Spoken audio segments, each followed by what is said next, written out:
1번 보시면 재무상태표 작성 기준입니다. 그래서 우리 재무상태표 작성 기준이 있고 손익계산서 작성 기준이 있는데요. 둘 다 총액주의예요. 그래서 무슨 금액으로 해라? 총금액으로. 그 다음에 재무상태표는 구분해서 표시합니다. 그 다음에 손익계산서는 구분해서 계산해요. 그 다음에 재무상태표는 유동성 배열법. 그 다음에 손익계산서는 비용은 발생주의. 그 다음에 1년 기준. 그 다음에 수익은 실현주의. 그 다음에 잉여금 구분해라. 무슨 잉여금하고 무슨 잉여금이요? 자본잉여금하고 이익잉여금. 그 다음에 돈 벌려면 뭐 써라? 돈 써라. 수익, 비용, 대응. 그 다음에 가짜 계정 표시하지 말자까지. 그래서 거기 보시면 자산과 부채는 유동성이 큰 항목부터 하는 겁니다. 작은 거 아니에요. 그래서 틀렸고요. 그 다음에 자산, 부채, 자본은 총액으로 표시해야 되는데 순액이라고 되어 있어서 틀린 겁니다. 정답은 3번. 그래서 1년 또는 정상적인 영업주기 맞고요. 그 다음에 4번은 바뀌었어요. 뭐가 바뀌었냐면은 주식과 관련된 게 뭐예요? 네, 자본잉여금이에요. 그래서 정답은 3번입니다. 그 다음에 2번 현금 및 현금성 자산. 그래서 또 보시면은요, 우리 통화 및 통화 대용 증권, 그 다음에 요구 불예금, 당좌하고 뭐요? 보통 무슨 성 자산이요? 현금성. 취득 당시 만기가 3개월. 그래서 결론은 이렇게 됩니다. 어떻게 되냐면은요, 자기합수표, 그 다음에 우편한 증서, 그 다음에 보통 예금. 그래서 정답은 3개예요. 3번. 거기 보시면 선일자 수표라고 있으실 겁니다. 무슨 수표요? 선일자 수표. 그 선일자 수표가 뭐냐면은요, 수표를 어음처럼 사용하는 걸 선일자 수표라고 해요. 그래서 얘는 뭘로 처리하도록 되어 있냐면은요, 이걸로 처리하도록 되어 있어요. 뭘로 처리하도록 되어 있냐면 어음 처리하도록 되어 있어요. 그래서 어음이기 때문에 현금 및 현금성 자산이 아니다 라고 되어 있습니다. 그래서 그 부분 참고하시고요. 우표는 아니니까 나온 거죠. 네, 구별하는 거니까. 우편한 증서는 우편물로 날라오는 종이에요. 네, 이거 들고 가면 현금하고 바꿔주는 거. 네? 네? 네, 요즘도 있죠. 네. 왜냐면 이런 일이 있을 수 있어요. 만약에 내가 계좌번호를 안 적어놨어. 네, 그러면 우편물로 날라오잖아요. 돈 받아가라고. 네, 그게 우편 환증서예요. 그래서 환자가 도로 환자, 우편물로 보내주는 건데 요거 들고 은행 가면은 뭐하고 바꿔줘요? 돈하고 바꿔줍니다. 그래서 정답은 3개. 우편은 현금 아닌 거 이해하시죠? 네, 우편 돈 아니잖아요. 네, 우편 환증서가 있어요. 네. 요런 그런 거 있으면 언제든지 이야기하시고. 헷갈릴 수 있죠, 뭐. 헷갈리니까 공부하는 거죠. 안 헷갈리면 뭐하러 공부해요? 3번 회사는 현금주의에 의한 당기순 이익을 계산한 결과 2020년 회계연도의 순이익이 얼마였어요? 30만 원. 그 다음에 2020년 말은 2019년 말에 비하여 매출 채권이 뭐 되셨대요? 감소했대요. 그 다음에 미지급 비용도 뭐 하셨대요? 감소했대요. 그래서 여기 보시면 매출 채권은 자산입니다. 뭐라고요? 자산. 자산이 줄어들면 이익은 어떻게 될까요? 네, 이익도 줄어들겠죠. 그래서 얼마가 줄어들었다고요? 7만원. 그 다음에 미지급 비용은 감소했대요. 미지급 비용은 부채예요. 뭐라고요? 부채. 우리 부채가 줄어들면 좋은 거예요, 나쁜 거예요? 좋은 거죠. 그러면 이익이 어떻게 돼요? 늘어나겠죠. 그래서 얼마 늘어났어요? 5만 원. 그러면은 28만 원. 정답은 4번입니다. 이렇게 푸는 문제세요.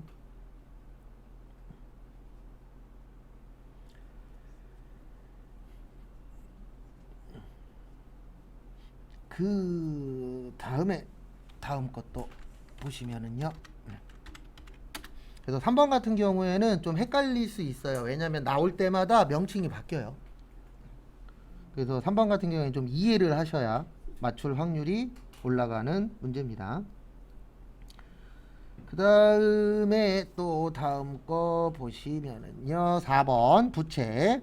부채는 과거의 거래나 사건의 결과로 현재 기업 실체가 부담하고 있는 거 맞죠? 네, 우리가 의무라고 합니다. 갚아야 되는 뭐가 있어요? 의무가 있어요. 그 다음 것도 보시면 부채는 항상 정상적인 항상 때문에 틀린 겁니다. 정답은 2번이세요.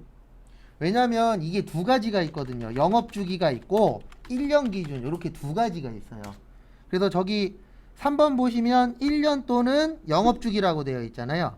이렇게 나오면 맞는데 지금 문제는 뭐라고만 되어 있죠? 영업주기라고만 되어 있죠. 그래서 이게 답이 되려면은 영업주기랑 몇 년 기준이 같이 나와야 돼요? 1년 기준. 그래서 정답은 2번. 그 다음에 퇴직급여 충당부채는 다 그만둔다라는 전제하에 준비하도록 되어 있습니다. 그래서 전 직원이 다 뭐 할 것이다? 그만둘 것이다 라는 전제하에 하는 거 맞습니다. 그 다음에 4번 충당부채는 과거 사건이나 거래 결과에 의한 현재 의무 맞아요. 그래서 대표적인 게 퇴직급여 충당부채입니다. 그래서 충당부채 나오면은 2분 기억하세요. 퇴직급여 뭐요? 충당부채. 퇴직급여 충당부채는 왜 가지고 있어요? 뭐 주려고? 퇴직금 주려고. 그 다음에 5번은 틀리시면 안 돼요. 왜 안 되는지 이해되시죠? 네. 우리 신뢰성에 세 가지 있다 그랬습니다. 믿어야 그 표현의 충실성, 그 다음에 검증 가능성, 그 다음 무슨 성이요? 중립성. 그래서 정답은 몇 번이세요? 4번. 피드백 가치는 목적 적합성이죠. 그 다음에 6번은 저기에다가 밑줄 좀 쳐주세요. 자본적 지출. 그래서 아까 적었었는데요. 자본적 지출엔 증축, 내용연수 증가. 내용연수가 사용기간이에요. 사용기간이 늘어나면 좋은 거죠. 그 다음에 엘리베이터 설치하면 가격 오르죠. 그 다음에 냉난방 장치 설치 용도 변경. 그래서 거기 보시면은요. 거기 보시면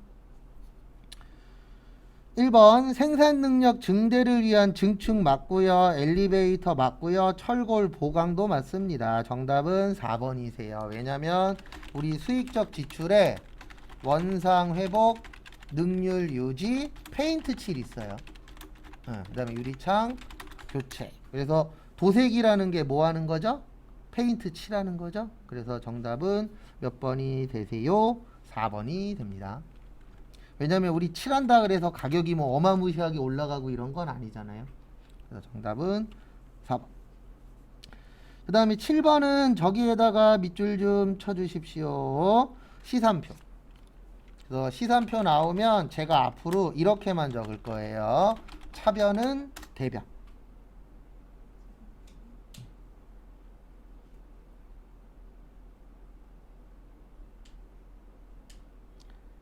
그래서 이게 무슨 뜻이냐면은요, 뭐 대단한 게 아니고 차변하고 대변은 어때야 되죠? 같아야 되죠. 그래서 시산표가 보여주는 건 이거밖에 없어요. 차변하고 대변이 같냐 틀리냐 요것만 보여주는 걸 무슨 표라고 하세요? 시산표라고 합니다. 그래서 정답 4번이에요. 시산표에서 찾을 수 있는 건 계정 과목의 오기가 아니고 뭐만 찾을 수 있어요? 차변하고 대변이 어떻다? 같냐 다르냐 요것만 찾을 수 있습니다. 그래서 정답은 4번. 그리고 4번의 계정 과목의 오기는 이런 표 갖고는 못 찾아요. 사람이 하나하나씩 다 확인해야 됩니다. 뭐가 잘못됐는지. 참고하시고. 그 다음에 8번 저기에다 밑줄 치세요. 자본잉여금. 그러면 이렇게 푸시는 게 제가 봤을 때는 제일 무난해요. 어떻게 푸시냐면은 여기로 가세요. 계정 과목 및 적요 등록. 그 다음에 요 왼쪽에 보시면 무슨 잉여금이라고 있으세요? 자본잉여금이라고 있어요. 그래서 이걸 보고 확인하는 거예요. 그래서 여기에서는 세 가지입니다. 주식 발행 초과금, 그 다음에 감자 차익, 자기 주식 처분 이익. 요렇게 몇 가지예요? 세 가지예요.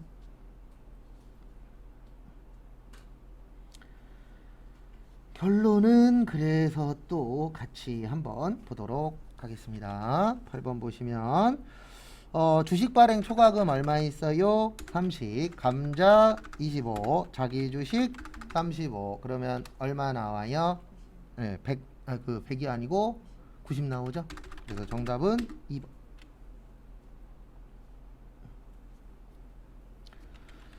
그 다음에 9번 저기에다 밑줄 치세요. 앞으로 문제 풀다가 이제 자주 볼 내용입니다. 요게 어디에다 밑줄 치시냐면 메모런가. 그래서 메모런가라고 나오시면은요 이렇게 이해를 해 주셔야 됩니다. 어떻게 이해하셔야 되냐면 메모런가는 이미 발생한 거예요. 그래서 옛날 거 결론은 쓰잘데기 없는 거. 요걸 무슨 원가라고 하세요? 매몰 원가라고 합니다. 그래도 우리가 뭐 이제 돼지분들 아프시면 매몰 시킬 때 있잖아요. 그래서 매몰 그러면은 땅에다 뭐 하는 거죠? 넣는 거죠. 근데 왜 넣어요? 쓸모가 없으니까. 그래서 매몰 원가 그러면 쓸데없는 원가. 이렇게 이해를 하시면 되세요. 그래서 정답은 4번이에요.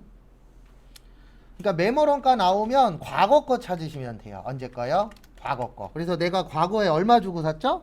100만 원 주고 샀죠. 근데 문제는 뭐냐면 내가 100만 원 주고 샀지만 앞으로 이 100만 원을 받을 수가 있나요? 없나요? 없죠. 네, 그래서 이 100만 원은 현재로서는 쓸모가 없는 내용이다. 그래서 그 쓸모없는 걸 뭐라 그래요? 매몰 원가. 그 다음에 하나 더 알고 계셔야 되는 게 기회비용이라고 있어요. 그래서 기회비용은 우리가 항상 선택의 기로에 놓입니다. 그래서 두 가지 이상 선택 방법이 있을 때 선택한 거 말고 나머지 중에서 가장 큰 거. 그래서 시험은 이거 갖고 장난쳐요. 크냐 작냐 가지고. 그래서 가장 뭐한 거요? 큰 것. 요것을 뭐라 그래요? 기회 비용이라고 합니다. 그래서 이런 거예요. 뭐냐면 내가 어떤 물건을 샀어. 산 다음에 마음에 들어. 그러면 기회 비용이 낮은 거예요. 왜냐면 이 기회 비용이라는 건 내가 선택한 게 아니거든요.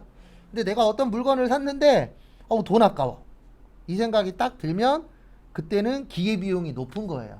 왜냐면 내가 선택을 잘했다 잘못했다 잘못했다. 그래서 그 선택과 관련된 거를 기회비용이라고 해요. 그래서 이게 의사결정 방법이에요. 그래서 우리가 항상 선택을 하잖아요, 뭔가를. 그래서 지금도 이제 회계 공부를 하고 있는데 나중에 봤더니 회계 공부 괜히 했나 봐.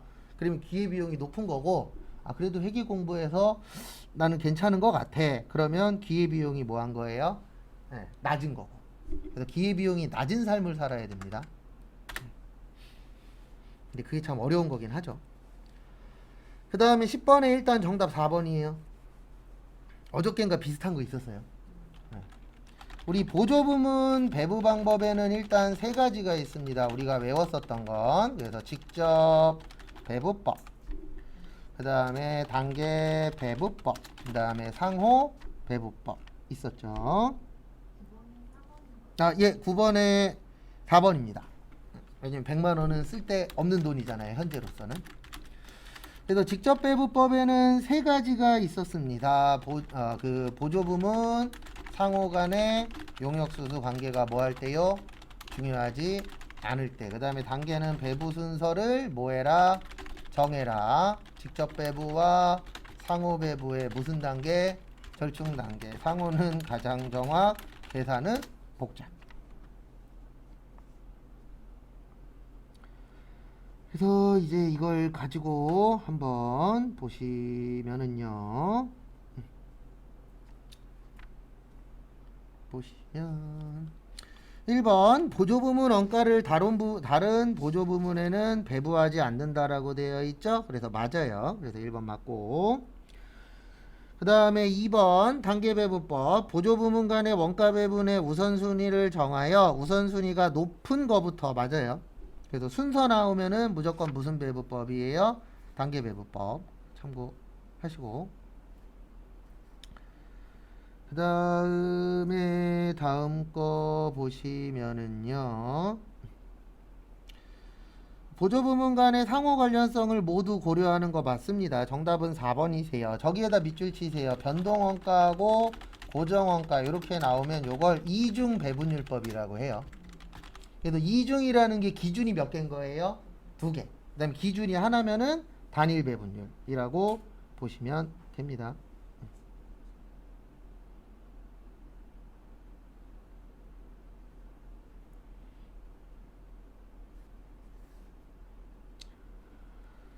그 다음에 또 다음 거 보시면은요, 11번 종합원가 계산에 의한 선입선출법하고 평균법이 뭐 한 거요? 예, 동일한 거. 그래서 동일한 거는 이렇게 하시면 되세요. 어떻게 하시면 되냐면, 우리 일단 선입선출법 어떻게 되죠? 말 곱하기, 그 다음에 완 플러스 마이너스 초분의 당. 왜 이래? 그 다음에 평균법은 말 곱하기 완 플러스 말분의 초 플러스 당이죠. 여기에서 초를 지우시면 공식이 똑같아요. 뭐를 지우면 공식이 똑같다고요? 초. 여기 보시면은 초를 이렇게 숨기잖아요. 그러면 공식이 어때요? 똑같아요. 근데 지금 이 공식은 제공품 구하는 공식입니다. 뭐 구하는 공식이라고요? 제공품. 그래서 무슨 제공품이 없는 경우? 기초 제공품. 그래서 정답 몇 번이요? 1번. 다음에 보시면 12번 보시면은요, 다음에 설명에 해당하는 거죠. 일반적으로 관련 범위 내에서 조업도 나오면 이걸 기억하셔야 돼요. 총 변동비는 증가, 단위당 변동비는 일정, 그 다음에 총 고정비는 일정, 단위당 고정비는 감소. 조업도가 뭐 할 때요? 증가할 때. 그래서 발생 원가 총액이 뭐 하대요? 일정하대요. 그러면 고정비 이야기하는 겁니다. 그러면 정답은 3번이에요. 왜냐면 보험료는 항상 어떻죠? 똑같죠? 참고하시고. 그 다음에 또 다음 거 보시면은요, 13번 환급. 우리 환급에는 두 가지가 있습니다. 일반 환급하고 조기 환급. 그래서 일반 환급은 30일, 조기 환급은 15일. 근데 조기 환급은 이제 수출하시거나 시설 설비에 투자하셨을 때. 그러니까 이거 왜 주냐면은요, 우리나라는 수출로 먹고 사는 나라잖아요.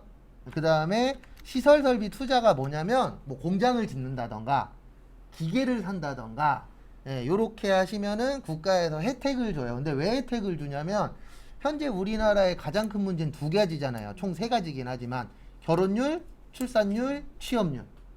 맞죠? 그래서 이 시설 설비 투자한다는 얘기는 국가에서 어떻게 받아들이냐면 이렇게 받아들여요. 아, 이 회사가 직원을 뽑으려고 투자를 하는구나. 그래서 국가 입장에서는 돈 벌어서 자기네가 갖는 것보다는 어떻게 하는 게 좋은 거죠? 투자하는 게 좋은 거죠. 그래서 한때 뭐 이런 얘기도 나왔었어요. 실제 어떤 얘기도 나왔었냐면, 회사에서 돈을 많이 갖고 있는 회사는 그 돈을 뺏어오겠다. 투자 안 하는 회사 관련돼서는 세금을 많이 내게 하겠다 이런 얘기들도 있었어요. 하진 않았지만.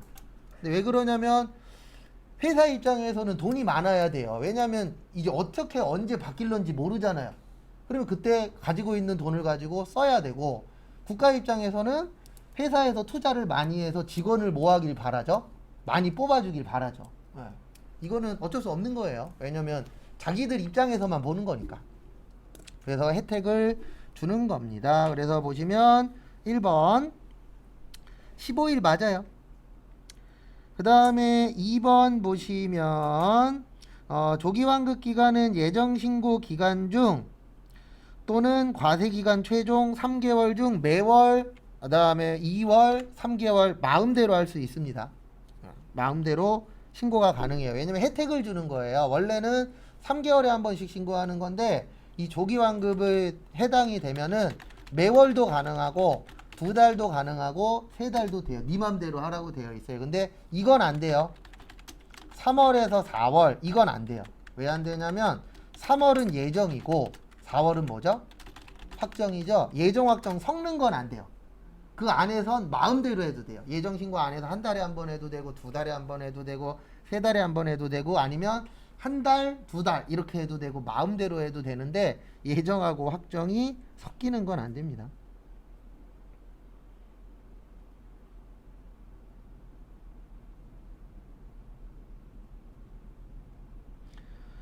그래서 정답은 3번이에요. 왜냐하면 무조건 신고 및 납부 나오면은요. 제가 며칠이라 그랬죠? 신고 및 납부는 25일이에요. 근데 거기 며칠이라고 써 있어요? 15일. 그래서 틀린 겁니다. 그래서 신고 및 납부는 무조건 25일.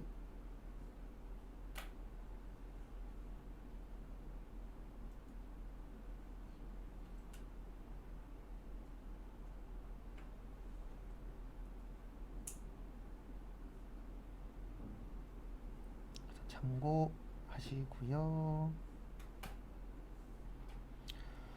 그 다음에 14번 공급 시기.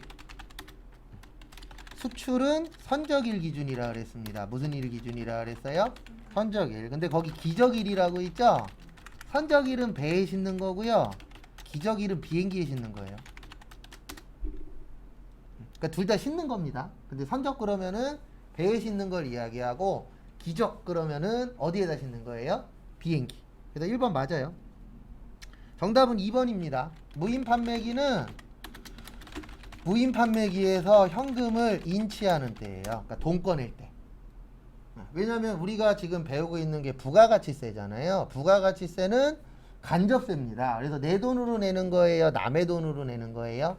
남의 돈으로 내는 거예요. 그래서 남의 돈으로 내는 거기 때문에 돈을 꺼내야 되는데 여기는 돈을 투입한 때죠. 그래서 정답은 2번. 그 다음에 3번 옆에다가 요것 좀 적어주세요. 뭐 적으시냐면은요. 장기할부 판매, 중간지급 조건부, 완성도 기준지급 요 세 가지는 대가의 각 부분을 받기로 한대. 주의하시고.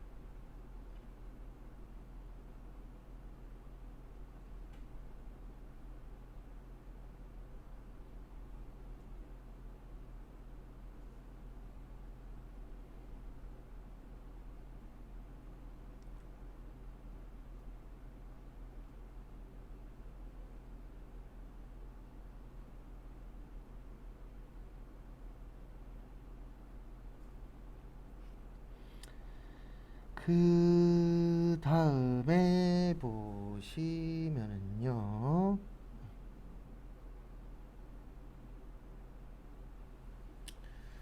4번 폐업은 폐업인입니다. 맞아요.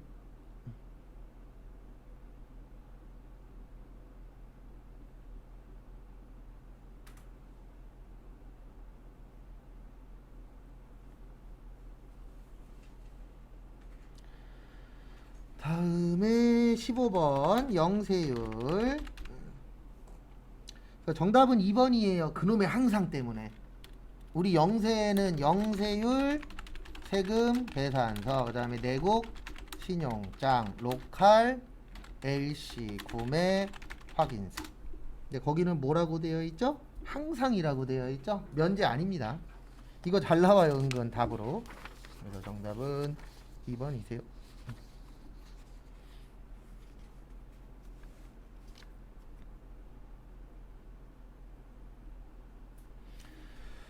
그 다음에 또 다음 거 보시면은요. 실무시험. 그리고 이론 우리의 최종 목표는 10개입니다. 찍든 풀든.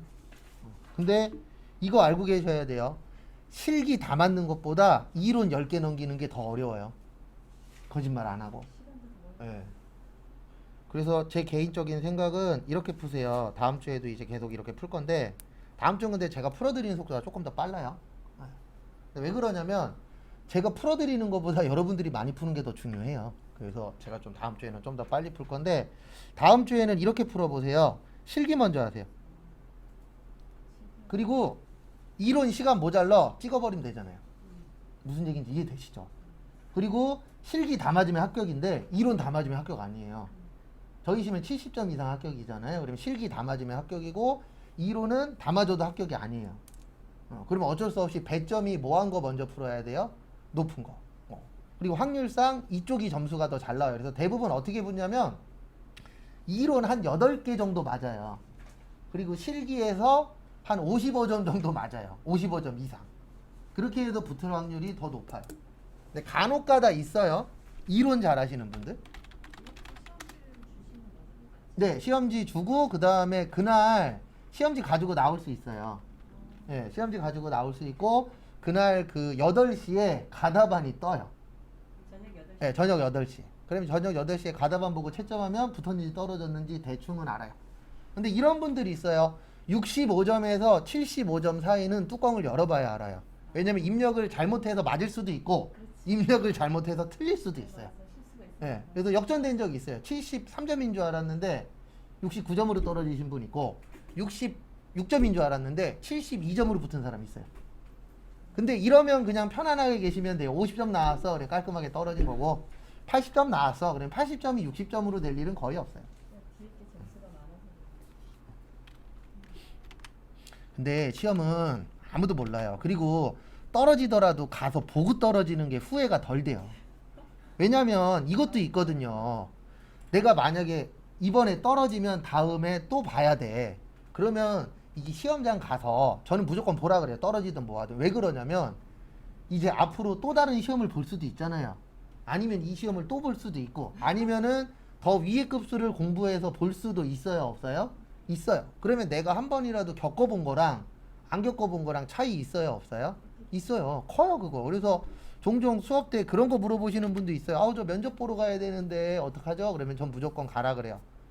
왜냐면 면접도 봐봐야 늘잖아요. 저도 처음에는 면접 보러 가면 덜덜덜 떨었어요. 눈만 마주치면 머리가 하얘지고 수업도 그랬었어요. 수업하다가 눈 마주치잖아요. 그러면 그때부터 얼음이에요. 뭐라고 얘기를 해야 되지? 그냥 나 혼자 떠들면 되는데 지금은 눈을 마주치든 입으로 욕을 하든 너는 너 거 해라 난 내 거 할란다. 그러니까 이게 저도 솔직히 학교 졸업할 때까지는 경험이 중요하지 않다. 내가 아는 것만 많으면 할 수 있을 거다라고 생각했는데 네, 그렇죠. 오만방자했죠 그 당시에는. 근데 이제 나와서 보니까 아는 것도 당연히 많아야 되고 그쪽 관련돼서 근데 플러스 알파로 뭐가 필요한 거예요? 경험이 필요한 거예요. 그렇죠. 이제는 눈구렁이 다 됐죠. 제가 어느 정도로 눈구렁이냐면 예전에 백화점에서 뭐 세일한다 그래갖고 백화점에서 줄 서 있었거든요. 그거 살라고 앞에 있는 아줌마하고 노가리 깔 정도로 이제 눈구렁이가 됐죠. 처음 보는 아줌마였는데 둘이서 그냥 대화하면서 아우 저 새끼 저거 줄 새치기 한다고 욕하고 둘이서. 근데 그래요. 이게 처음부터 잘하는 사람도 있는데 솔직히 처음에 못하는 사람이 훨씬 더 어때요? 많아요. 그게 맞는 거고.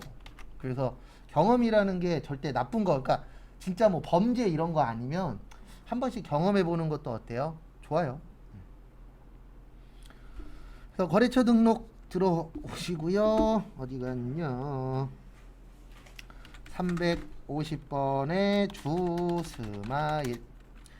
그 다음에 동시 4038 5165 대표자 이름 광미경, 업태는 도매 및 소매, 그리고 시험 보실 때는 띄어쓰기 있으면 띄어쓰기 맞춰주세요.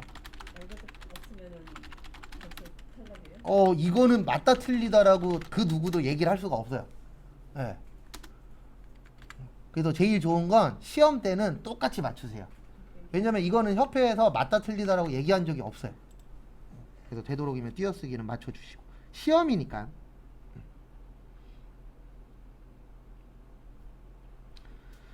그 다음에 2번 거래처별 초기월 가죠. 네. 네, 일반 거래처요. 아, 이거요. 여기. 네. 일반 거래처를 칠한 얘기 아니에요. 네. 거기 위에. 그러니까 이상한 거 있으시면 얘기하세요. 괜찮아요. 그 대신 그거 내가 알아서 다음부터 안 헷갈리면 되잖아요. 전 그게 더 중요하다라고 생각하는 사람이니까 사소한 것도 괜찮아요. 나 이거 헷갈려. 근데 이제 그런 분들이 있어요. 아우 이거 물어보면 뭐라고 하는 거 아니야? 뭐라고 하면 어때요? 어차피 잠깐 끝인데. 예. 제가 뭐 쫓아다니면서 그런 것도 몰라요. 쫓아다니면서 그럴 것도 아니잖아요. 그래서 저는 수업 시간에 막 질문하라 그래요. 왜냐면 어차피 수업 끝나면 질문 안 할 거잖아요. 예. 그러니까 처음은 다 용서가 되는데 아는 사람이면 용서. 아 그렇죠. 그건 있죠. 저 사람 저거 아는데 저러네? 그러면 용서 안 되는 거죠. 아 그건 신경 안 쓰셔도 돼요. 주민기재부는 주민등록번호로 나왔을 때. 네. 주민기재부는 이건 신경 쓰실 거 없어요. 이거는 주민등록번호가 나왔을 때만 신경 쓰는 거예요. 그거 아니면은 신경 쓰실 필요 없어요.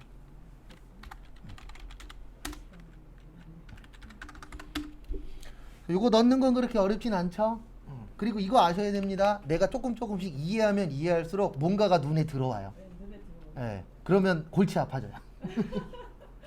왜냐면 궁금해. 이게 얘가 뭐지?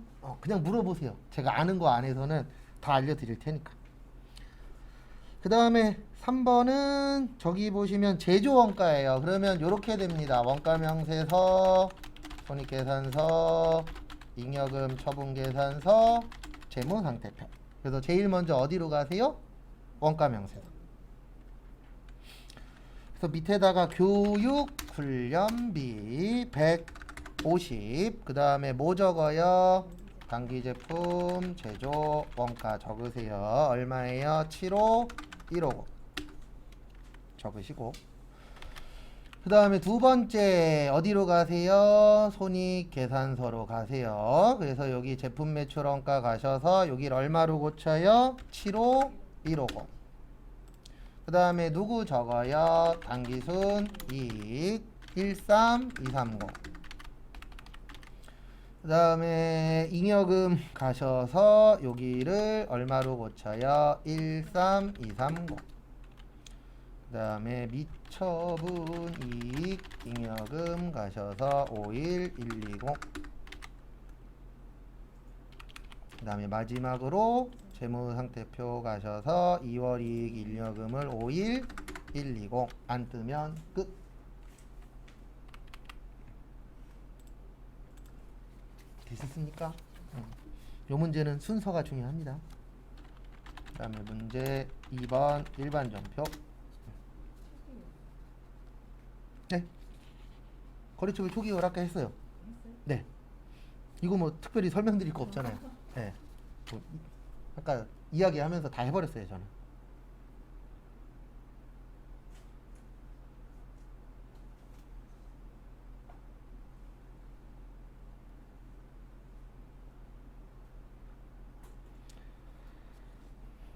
되셨죠?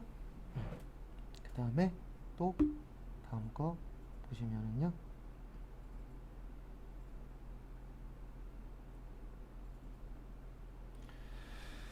거기 보시면 8월 27일 그래서 분계 하나하고 입력 하나 보여드리고 이렇게 진행할 겁니다. 저는 계약에다 밑줄 치세요. 그래서 우리 계약, 약속, 주문, 보관, 채용, 담보 이런 것들은 거래가 아니에요. 그래서 거기 계약하고까지는 쓸데없는 얘기입니다. 왜냐면 계약이라는 건 파기할 수 있잖아요. 그래서 확정되지 않은 거는 처리하시면 안 돼요. 그 다음에 수표 발행했대요. 무슨 예금이요? 당좌예금. 그 다음에 먼저 줬잖아요. 먼저 줬다. 무슨 금? 성급금 160. 어디요? 풍암.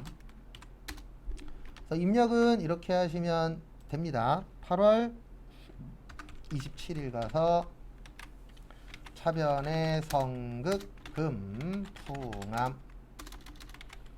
160. 대변의 당좌예금 160. 근데요, 혹시 지금 엔터 치다 보니까 거래처가 생각해 있었잖아요. 아, 예. 당좌분이 그냥 들어갔다 이러는 것도 아니요, 이거는 상관없어요. 상관없어요. 이 앞에 번호가 없으면 아. 이거 거래처 설정한 거 아니에요. 번호 없으면. 네, 번호 없으면. 근데 보기 싫으면 스페이스 바 엔터. 네. 이거 지우라 그러면 대부분 이렇게 지워요. 여기 가갖고 더블 클릭을 하셔서 이렇게 지우는데 이것도 시간 걸리잖아요. 네, 그러니까 뭐 지울 때는 스페이스 바 엔터. 네.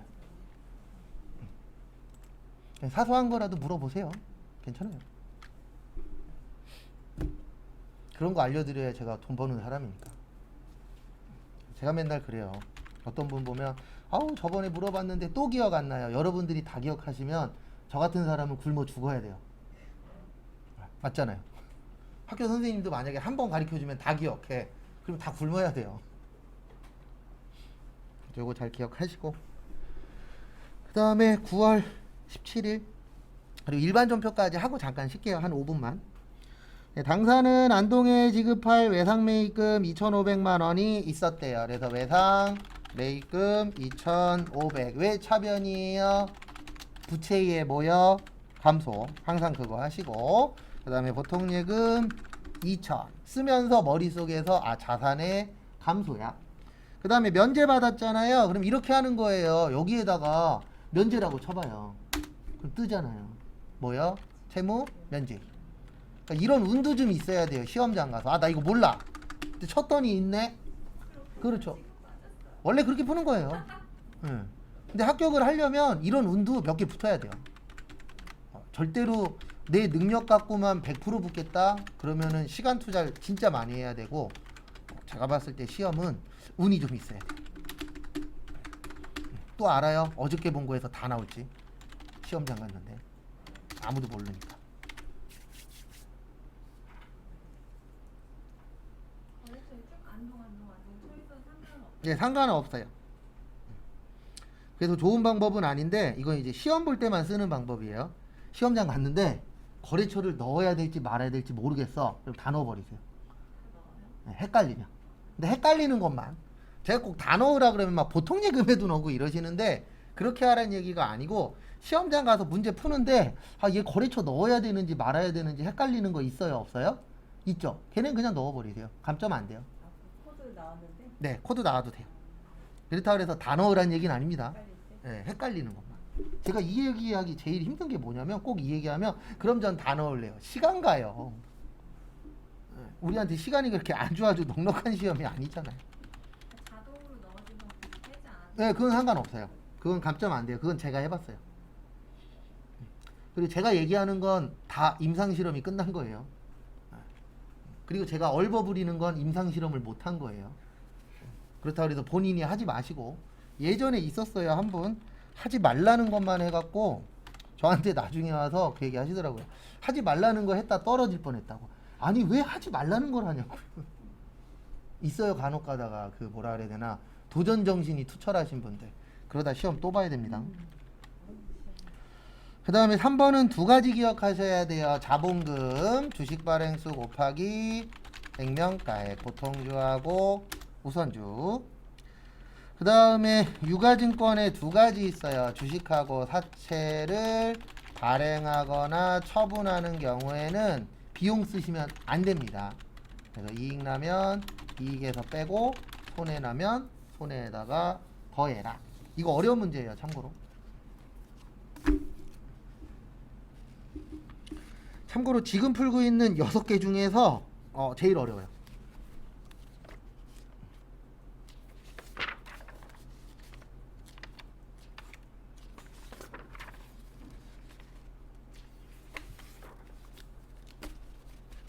죄송한데 오늘 숙제 있어요. 다음 주 금요일까지 주셔야 될 숙제. 딱 금요일? 네. 이번 주까지만 내면 이번 주에 푸셔서 다음 주 금요일까지 주셔야 되는 숙제가 있어요. 네. 그리고 못 푸시겠으면 연락 주시고 제 도와는 드릴 테니까. 그래서 이렇게 됩니다. 답 쓰고 나서 한 번 더 설명드릴게요. 대변의 자본금 2,500. 그 다음에 차변의 보통예금 5,000. 이거 거기 곱하면 되죠. 5,000주에 5,000원이랑 5,000주에 10,000원. 그 다음에 현금은 아이고 엉뚱한 게 내려오고 있어. 그 다음에 현금으로 얼마 드렸어요? 네, 50만원. 그 다음 차변과 대변은 어때야 된다? 같아야 된다. 주식 발행 초과금 2,450. 일단 적으시고 그 다음에 한 번 더 설명드리도록 하겠습니다.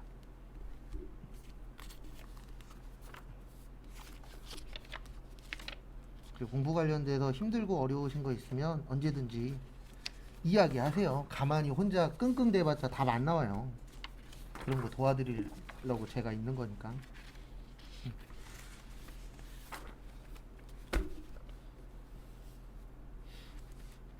혼자 끙끙대다가 수강 포기하시는 분들 계시는데 수강 포기해도 솔직히 저하고는 상관없어요.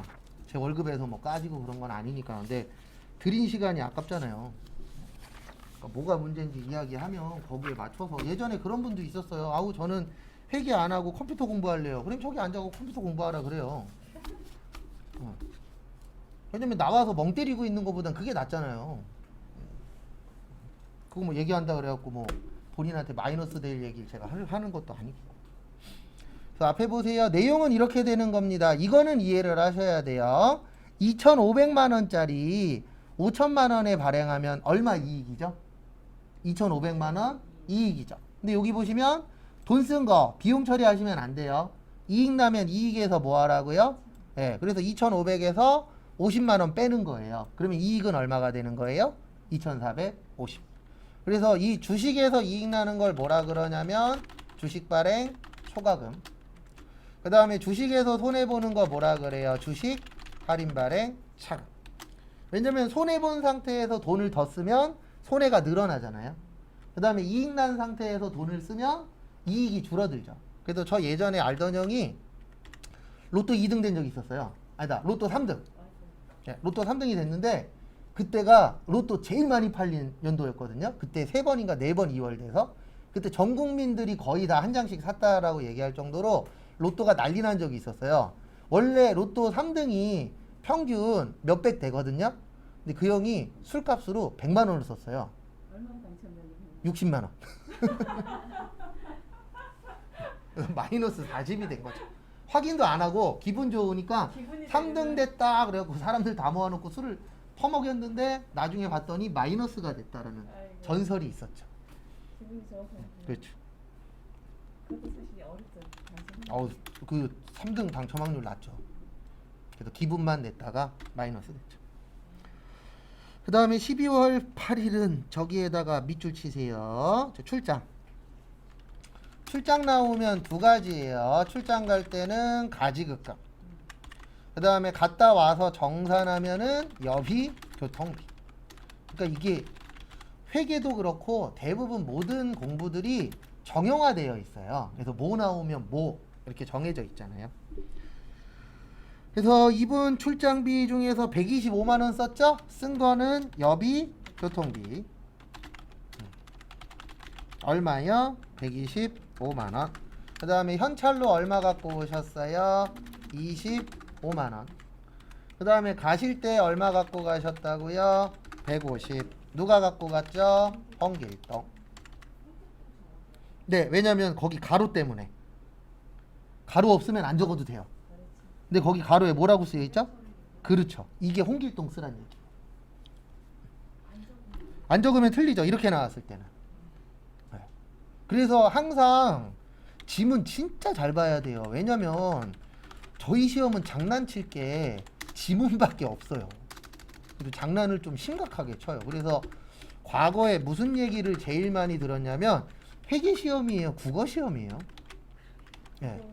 근데 제가 봤을 땐 국어 시험이에요. 회계 시험 아니에요. 왜냐면 회계 시험이면 사람들이 틀릴 수가 없어요. 근데 장난을 쳐야 되잖아요. 네. 그 장난칠 때 제일 좋은 게 뭐예요? 말장난이거든요. 그래서 회계는 다른 시험에 비해서 말장난이 좀 심한 시험 중에 하나라는 거 참고하시고.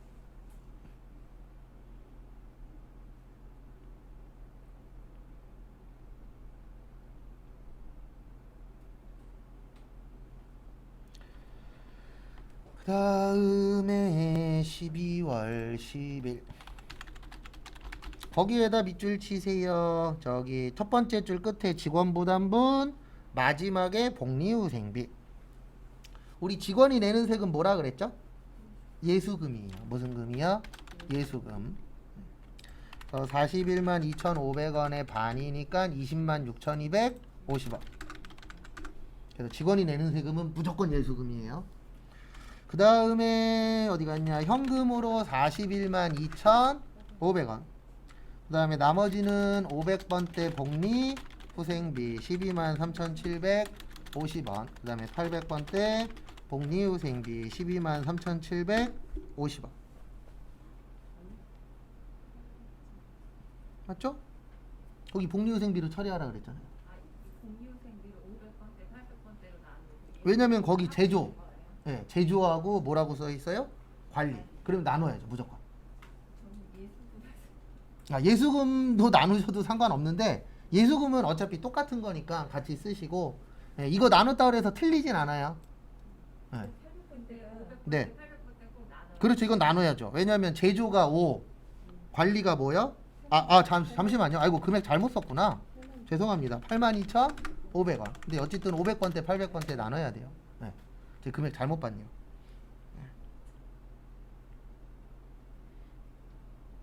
그래서 제조 나오면 이 고민을 해야 돼요. 이거 58로 나눠야 되나? 합쳐야 되나? 근데 이제 무슨 공유생비를 처리한다라는 문구가 없으면 네.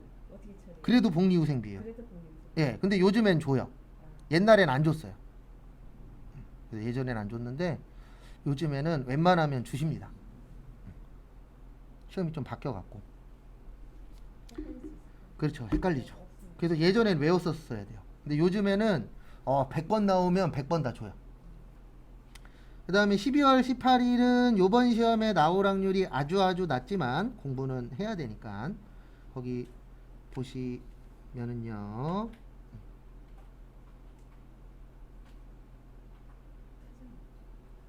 무슨 목적이요? 투자 목적.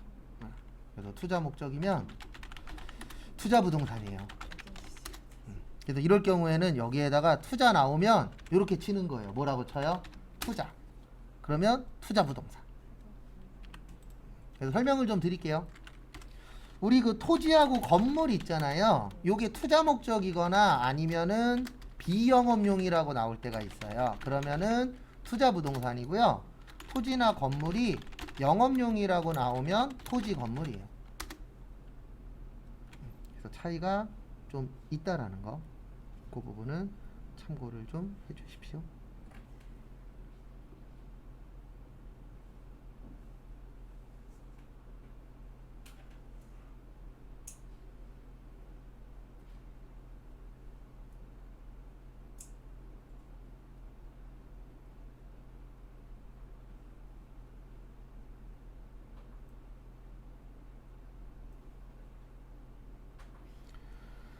그 다음에 또 다음 거 보시면은요. 그래서 답은 이렇게 됩니다. 차변에 무슨 부동산이요?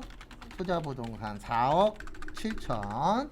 그 다음에 돈은 나중에 주기로 했으니까 미지 급금 4억 5천 우주. 그 다음에 무슨 예금으로 드렸죠? 보통 예금 얼마 드렸어요? 2천만.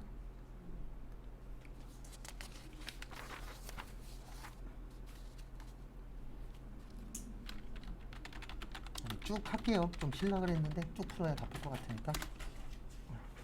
됐습니까? 그래서 계정 과목 헷갈리는 거 있으시면 언제든지 물어보시고요.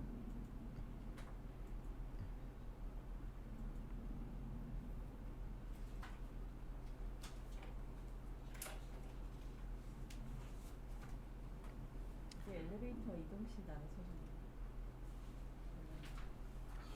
뭐 여기 자체가 오래돼서. 이게 몰랐다가 지난번에도 누가 공사하나 했잖아요. 네. 이번에 기사에 어디가 뭐 고급 아파트인데 뭐 소리가 많이 난다 이제 엘리베이터 소리가. 여긴 고급 아파트 아닌데. 근데 여기서 지금 그게 이 소린가 봐. 느낀 거지 지금. 그다음에 8월 21일 제품 팔았죠? 매출의 과세. 그다음에 소이역 어음 받았습니다. 무슨 어음이요? 받을 어음인데 여기에서 조심하셔야 되는 게 소이가 아니고 우현이에요. 거기 우현에서 발행한 거잖아요. 그다음에 나머지는 다음 달에 받기로 했죠. 외상 매출금 1000. 왜 1000만 원이냐면 총 2200 받아야 되잖아요. 그 다음에 제품 팔았으니까 제품 매출 2000. 그 다음에 세금 얼마예요? 200. 그 다음에 다음 달에 받든 내일 받든 1년 후에 받든 못 받은 겁니다.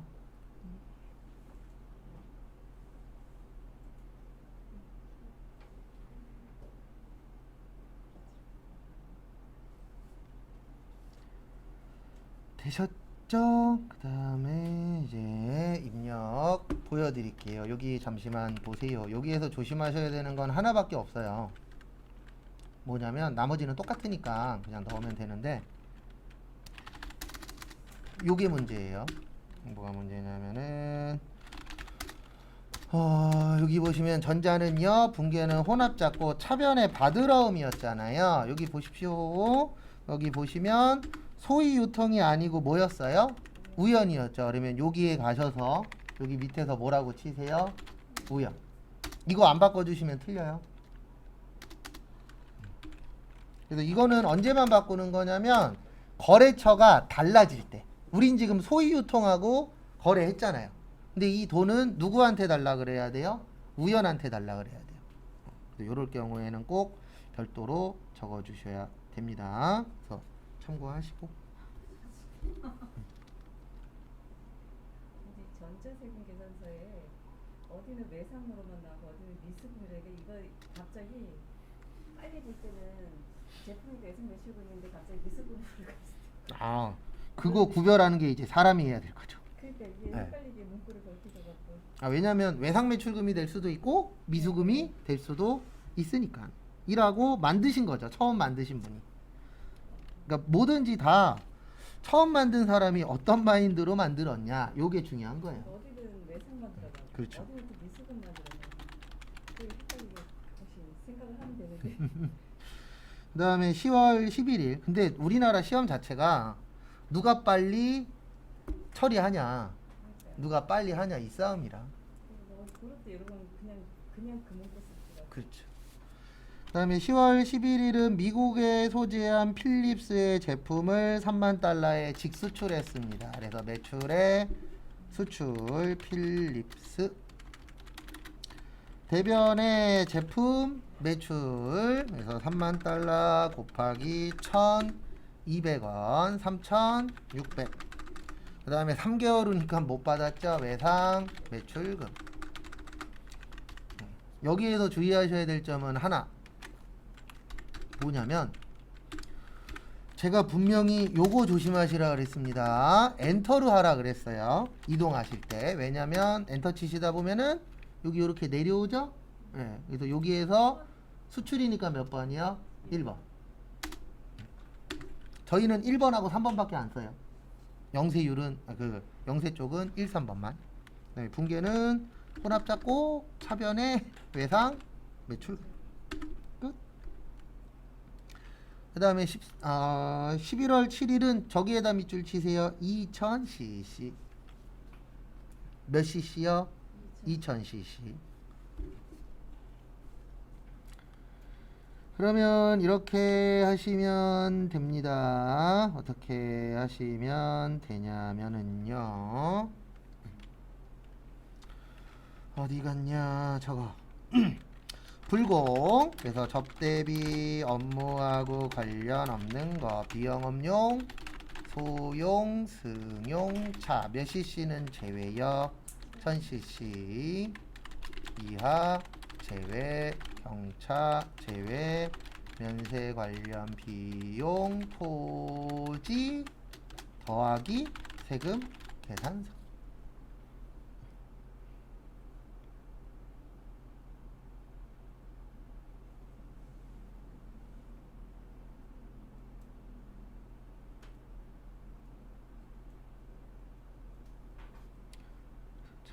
참고하시고요.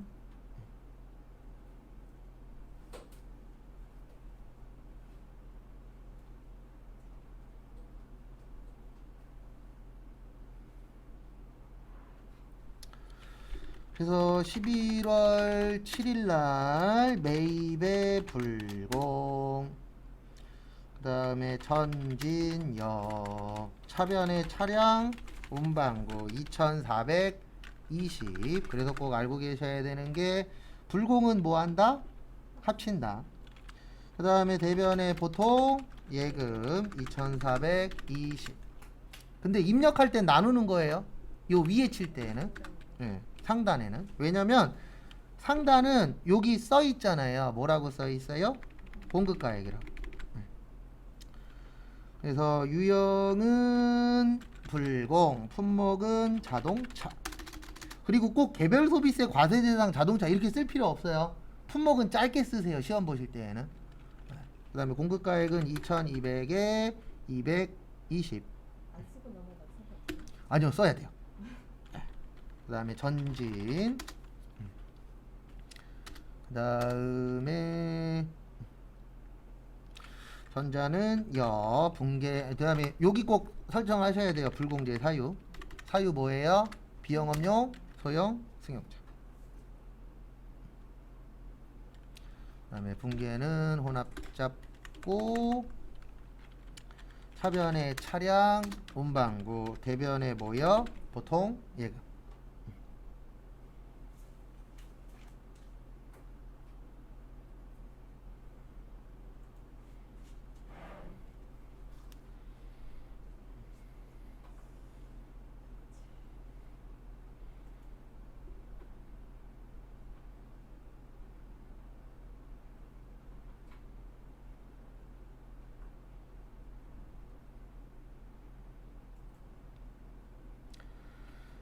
그 다음에 다음 거 보시면은요,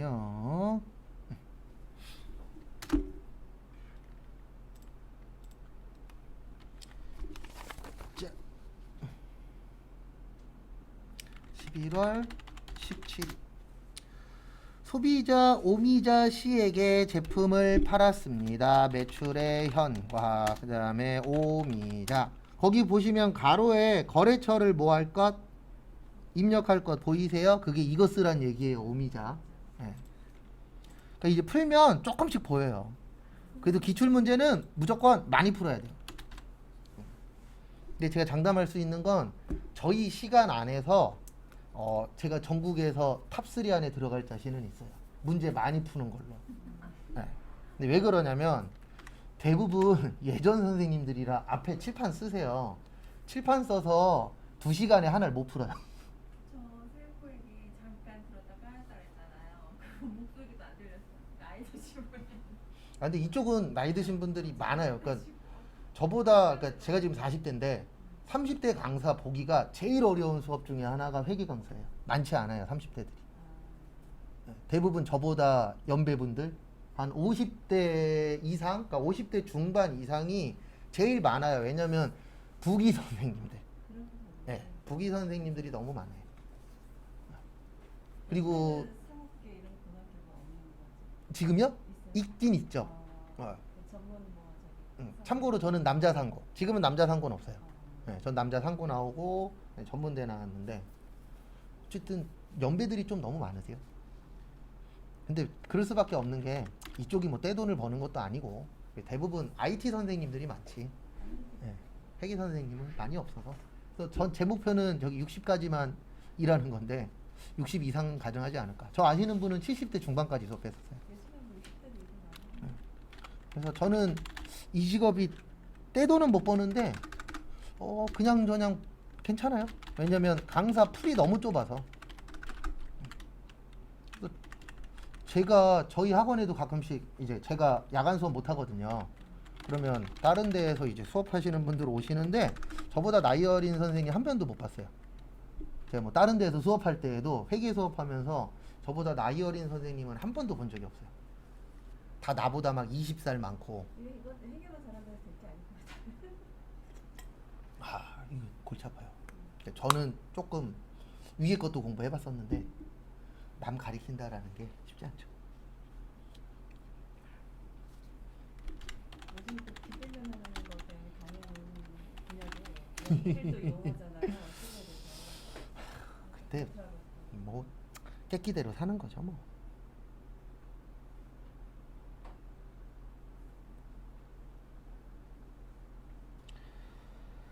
그 다음에 12월 15일 원재료 샀죠? 그래서 매입에 뭐요? 과세 3촌 아니고 3춘. 그 다음에 차변의 원재료 얼마예요? 230. 그 다음에 세금 23만원. 그 다음에 현금 153만원. 어음 얼마요? 100만원. 그러니까 금액이 없을 때는 여기 밑에 보시는 거예요. 여기 아래 보면은 현금 밑에 얼마 있죠? 네, 그거 보시고 맞춰주시면 됩니다. 그리고 입력은 나 요거는 입력을 보고 싶어 그러면 언제든지 얘기하세요. 네, 근데 별력이 없으면 제가 입력은 거의 안 할 겁니다. 근데 왜 그러냐면 입력하면 또 시간 가잖아요.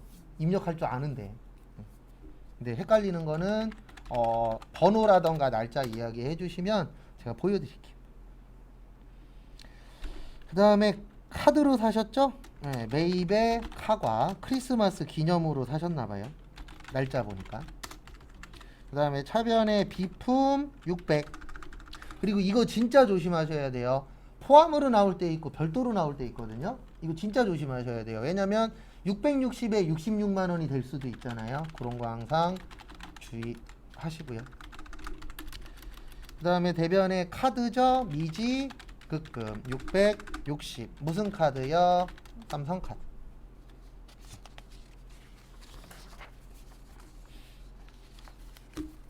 남은 기간 동안에 열심히 푸시면 가능해요. 아직 시간 있잖아요. 근데 이 상태가 내일 시험인데 이 상태야 그러면 힘든 거고. 네. 그리고 제가 얘기 안 해도 본인이 제일 잘 알죠. 그리고 이제부터는 무조건 채점하세요. 그래서 내가 몇 점인지는 일단 파악을 해야 돼요. 그래서 점수대가 좀 아직 부족해 그러면 좀 더 하면 되고, 넉넉해 그러면 유지하면 되는 거고, 그 상황에 맞춰서 하시면 제가 봤을 때 전산회계 1급은 다 붙을 수 있어요. 여기까지 되셨죠? 그 다음에 문제 4번은 수정 문제라 그랬습니다. 그래서 고치는 문제죠.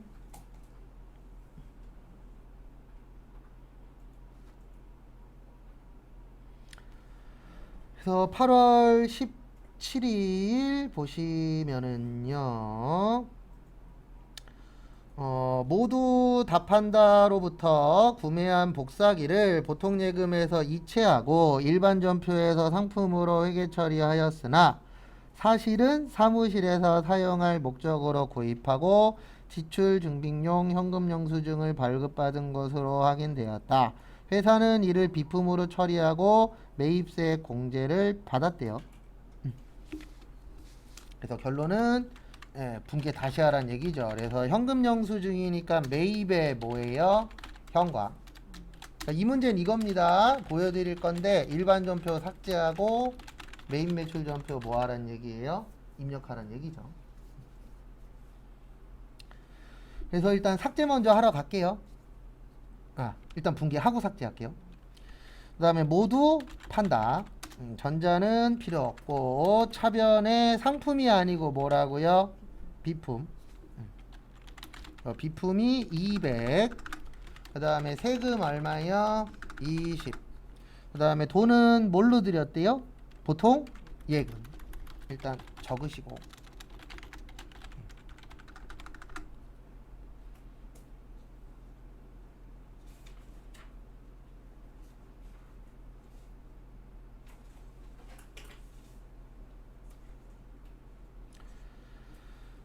다음에 보시면은요.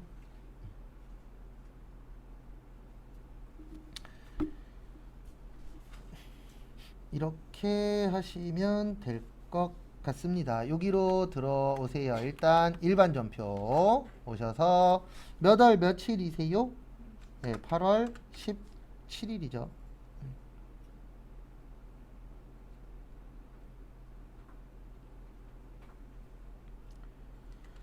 그래서 거기 보시면 8월 17일 가서 이거를 뭐 하세요? 일단 삭제하세요.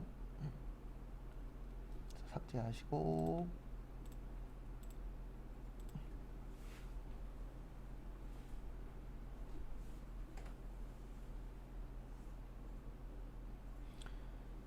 그 다음에 또 다음 거 보시면요.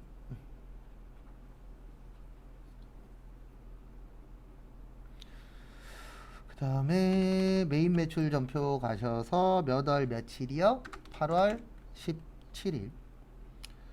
그 다음에 현금 영수증 복사기 200에 20 거래처는 모두 판다. 붕괴는 혼합작고 원재료가 아니고 뭐라고요? 비품. 그 다음에 대변에 보통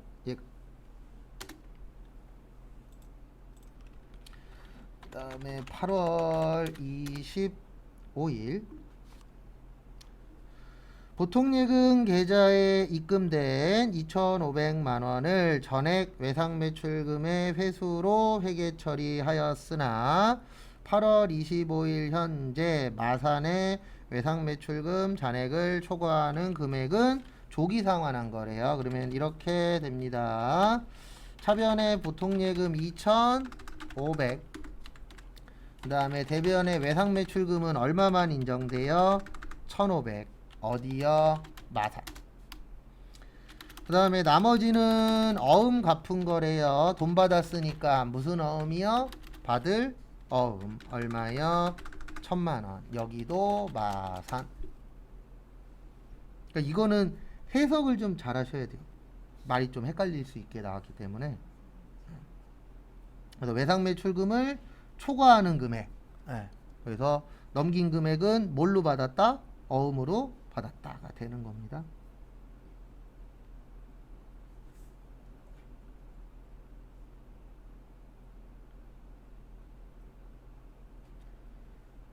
그 다음에 다음 것도 보시면은요.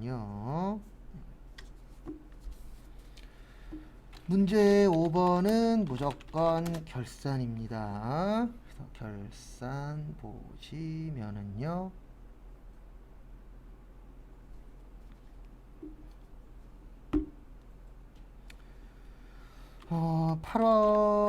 1번 보시면 8월 1일 전액 비용으로 회계 처리된 보험료는 몇 년분이요? 1년분.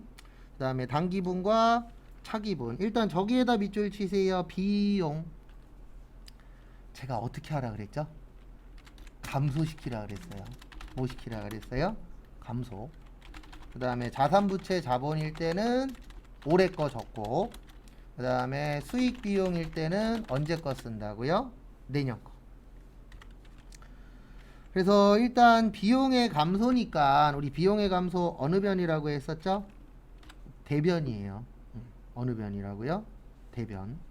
대변에다가 이렇게 쓰시면 됩니다. 보험료인데 제조라고 쓰여 있으니까 500번대 보험료. 그 다음에 800번대 뭐요? 보험료. 이렇게 나누셔야 돼요. 왜냐면 거기 지문에 뭐라고 적혀 있죠? 제조하고 관리라고 적혀 있잖아요. 그러면 이렇게 나누셔야 되고, 그 다음에 내년 것까지 준 겁니다. 언제 것까지 준 거예요? 내년. 그러면 우리 내년 거 뭐라 그러죠? 먼저 준 거? 성급 비용. 그래서 돈을 줬는데 내년 것까지 줬네. 그러면 무슨 비용이요? 성급 비용. 그 다음에 금액 계산 해볼게요. 180만원 곱하기 8월 달이잖아요. 그러면 8, 9, 10, 11, 12에서 올해는 5개월입니다. 그래서 180 나누기 12 곱하기 5 하면 75만원 나와요. 얼마 나와요? 75만원. 그래서 75만원은 올해 거. 그 다음에 105만원은 언제 거요? 내년 거. 그 다음에 또 다음 거 보시면은요. 어디 얼마짜리냐면 156만원. 요것도 해야죠. 그래서 곱하기 12분의 몇이요? 5. 그러면 156만원 나누기 156만원 나누기 12 곱하기 5 하면 65만원 나와요. 얼마 나와요? 65만원. 65만원은 올해 거. 그 다음에 91만원은 91만원 맞구나. 91만원은 내년 거. 그 다음에 제가 아까 언제 거 적으라 그랬죠? 내년 거 적으라 그랬죠. 언제 거 적으라 그랬어요? 내년 거. 그래서 내년 거는 이렇게 적어주시면 되세요. 여기 위에다가는 100 얼마요? 5만원. 밑에는 91만원. 그래서 다 더해서 196만원 되겠습니다.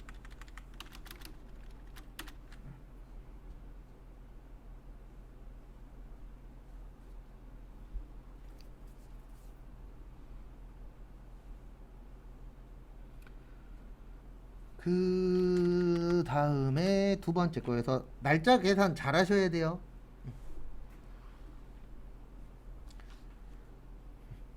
그 다음에 두 번째 보시면은요.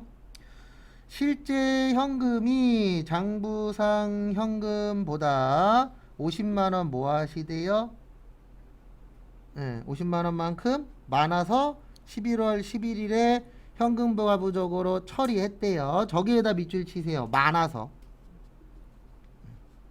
많으면 좋은 거예요? 나쁜 거예요? 좋은 거죠. 왜요? 현금이 많은 거니까. 현금과부족 나오면 이거 기억나셔야 돼요. 결산 시에 잡이익 아니면 뭔 손실이요? 잡손실.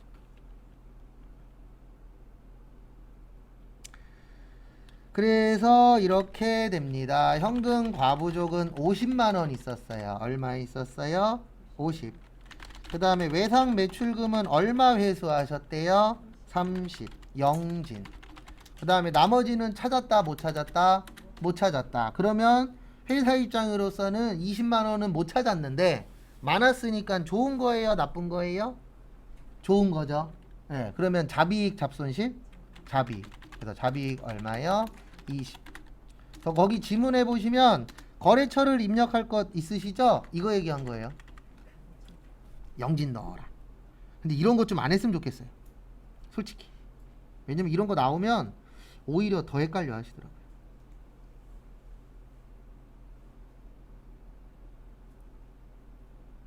바쁘게 이런 문구를 다 놓치고. 예? 시간이 얼마 안 남았을 때는 이런 거 놓치고. 아, 그렇죠. 근데 오히려 이런 건 놓치는 것도 나쁘진 않아요. 그 다음에 3번. 네, 3번은 자동입니다. 자동 넣으러 갈게요. 여기로 오세요. 그리고 저기 수동은 몇 월 며칠 날 넣으시면 돼요? 12월 31일 날 넣으시면 되죠. 그래서 여기 결산 자료 입력 오시고요. 그 다음에 몇 월에서 몇 월이에요? 1월에서 12월.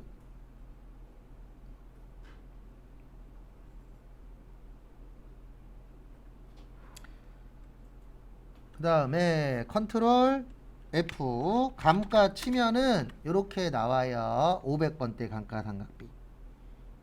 몇 번대요? 500번대. 그래서 500번대 감가상각비고요. 그 다음에 거기 지문에 보시면 500번대는 기계장치잖아요. 그래서 여기 밑에 보시면 기계장치 있죠. 그래서 기계장치 가셔서 얼마요? 180. 그러니까 58 잘 하셔야 돼요. 5로 갈 거냐 8로 갈 거냐. 그 다음에 밑에 보시면 또 감가상각비라고 있습니다. 뭐라고 있어요? 또 감가상각비라고 있으세요. 그 다음에 이제 어떻게 하시냐면은 여기 밑에 보시면 뭐 있죠? 건물 있죠. 건물에 얼마요? 100만원. 그 다음에 무슨 추가? 전표 추가 하면은 끝. 되셨습니까? 그 다음에 문제 6번 조회. 그래서 보시면은요, 제일 첫 번째 보시면 다음 사항을 뭐 하시래요? 조회하래요. 그래서 조회하여 답안을 작성하라고 합니다. 그래서 1번 보시면 차량 유지비에다 판매비 및 관리비에다 밑줄 치세요.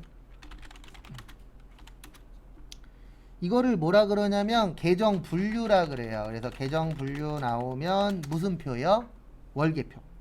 월계표가 편합니다. 그리고 종종 이런 얘기 하시는 분이 있어요. 저는 다른 데서 찾았는데요. 괜찮다 그랬죠? 다른 데서 찾아도 뭐만 맞으면 된다고요? 답만 맞으면 돼요. 그래서 결론은 이렇게 해주시면은 될 것 같습니다. 어떻게 하시냐면은요, 여기로 들어오세요. 월계표. 그래서 월계표 들어오시고요. 그 다음에 월계표 가셔서 거기 지문에 보시면 몇 월에서 몇 월이죠? 4월에서 4월이죠. 그래서 4월에서 4월로 해주시고요. 그 다음에 밑으로 내리시면은 여기 차량 유지비라고 있습니다. 얼마 있으세요? 56만원. 그래서 답은 56만원.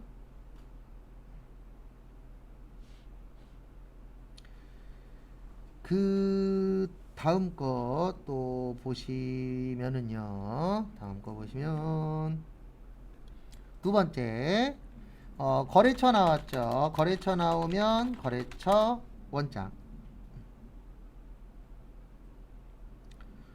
그래서 이렇게 하시면 될 것 같습니다. 여기 거래처 원장 가셔서 몇 월 며칠이요? 네, 3월 31일.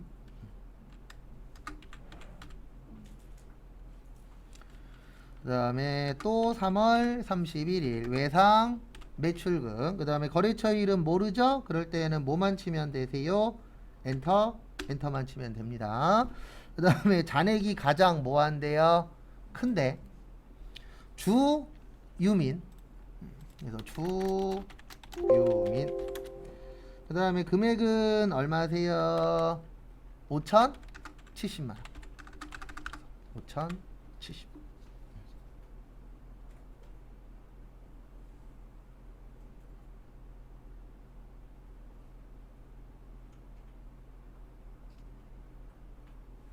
되셨습니까? 그 다음에 다음 것도 보도록 하겠습니다. 다음 거 보시면은요, 3번 부가세인데 저기에다 밑줄 좀 쳐주세요. 주민등록번호. 네, 주민등록번호 나오면은 여기가 편해요. 세금계산서 합계표. 왜냐면 합계표 들어가 보시면 여기에 써 있어요. 뭐라고 써 있어요? 주민등록번호라고 적혀 있죠? 네. 근데 부가가치세 신고서 가시면 안 적혀 있죠. 그 다음에 몇 월이에요? 4월이죠. 그래서 4월에서 몇 월이요? 6월. 이렇게 해주시면 됩니다. 그 다음에 거기 보시면 전자의 주민등록번호죠. 공급가액은 500. 그 다음에 가장 중요한 거는 여기에다가 꼭 찾으신 거 뭐 하셔야 돼요? 넣으셔야 돼요. 시간 안에. 그래서 이제 다음 주부터는 1시간 풀고 1시간 맞추고 1시간 풀고 이렇게 일단 진행을 할 거고요. 그리고 잘 안 되는 거 있으시면 이야기를 해주세요. 그러면은 많이는 못 해드리고 한 하루 정도는 잘 안 풀리는 걸 볼 시간을 만들 수는 있어요. 억지로라도. 예, 그러니까 나는 결산이 잘 안 돼. 그래서 결산을 더 해줬으면 좋겠다. 그러면 결산 잘 안 된다라고 이야기를 해주시고, 그다음에 나는 일반 전표를 더 풀고 싶다. 예, 그래서 상황 봐서 안 될 것 같으면 제가 프린트라도 드릴게요. 답지하고 만들어서. 그래서 그 정도는 드릴 수 있으니까 그런 건 언제든지 이야기해 주시고요. 한 2, 3분 남았는데 마무리할게요.